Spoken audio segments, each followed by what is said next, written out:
নমস্কার, আপনারা দেখছেন ইনফরমেশন ইনসাইড আর আপনাদের সঙ্গে রয়েছে আমি রাই। আর এই মুহূর্তে যে খবর সেটি হলো পার্থ চট্টোপাধ্যায় বুকে ব্যথা নিয়ে ভর্তি জেল হাসপাতালে। ইডির মামলায় ইতিমধ্যে শর্ত সাপেক্ষ পার্থ জামিন মঞ্জুর করেছে শীর্ষ আদালত।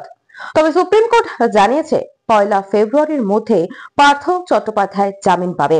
তবে তার আগে চার্জ গঠন শেষ করে গুরুত্বপূর্ণ সাক্ষীদের বয়ান সংগ্রহ করতে বলেছে শীর্ষ আদালত। আর সেই মতো ইতিমধ্যেই চার্জ গঠন হয়ে গিয়েছে নিম্ন আদালতে। গত মঙ্গলবার থেকে গুরুত্বপূর্ণ সাক্ষীদের বয়ান সংগ্রহ শুরু হয়েছে। আর আপনারা যেমনটা জানেন যে বেশ কয়েকদিন আগেই জামিন পেয়েছেন জ্যোতিপ্রিয় মল্লিক। আর এবার প্যানিক অ্যাটাক প্রাক্তন শিক্ষামন্ত্রী পার্থ চট্টোপাধ্যায়ের। তার বুকে ব্যথা শুরু হয়েছে বৃহস্পতিবার রাতে। তাকে জেল হাসপাতালে ভর্তি করা হয়েছে আর সেখানেই চিকিৎসা চলছে পার্থ চট্টোপাধ্যায়ের। নিয়োগ দুর্নীতি সংক্রান্ত ইডির মামলায় বিচার শুরু হয়েছে গত মঙ্গলবার থেকেই।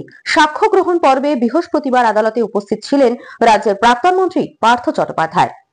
পাশাপাশি প্রেসিডেন্সি জেল সূত্রে জানা গিয়েছে তার চিকিৎসার জন্য এসএসকেএম হাসপাতালে চিঠি দিয়ে মেডিকেল টিম গঠনের কথা বলা হয়েছে। আর এই হাসপাতালে ডাক্তাররাই তার চিকিৎসা করবেন। আরো আপডেট পেতে চোখ রাখুন ইনফরমেশন ইনসাইটে।